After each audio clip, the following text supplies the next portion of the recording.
On Palestine, Netanyahu and Trump are both saying the quiet part out loud. And we're hearing some blunt truths that maybe many people didn't really want to consider before. Netanyahu is saying that Israel won't accept living alongside a Palestinian state, meaning the whole idea of a two-state solution, well, Israel's saying that's never going to happen. Trump has made clear that the US is no longer demanding a Palestinian state.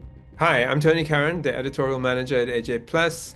I have been covering the Middle East peace process, as they call it, since the days of Bill Clinton and Yasser Arafat in the late 90s. Netanyahu has come to Washington to talk about what comes next in Gaza.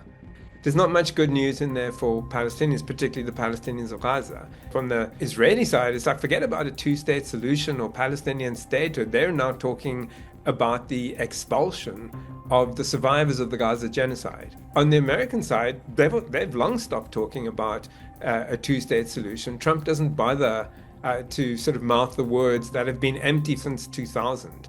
These two sides are in accord, really, and are not bothering to say the words that many Western and Arab governments would like to hear from them. These aren't really new positions. That's the interesting part.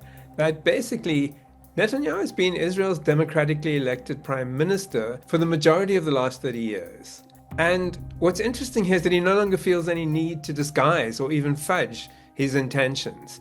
He reminded the world's media just this week that he's actually spent his entire political career fighting against the possibility of Palestinian self-determination.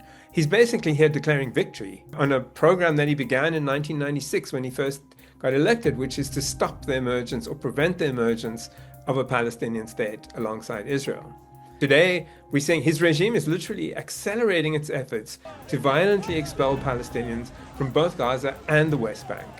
So why does Netanyahu feel so confident in his defiance of what's been the consensus among European, other Western and Arab states, and even the long-standing policies of the United States, the sort of mantra of a two-state solution?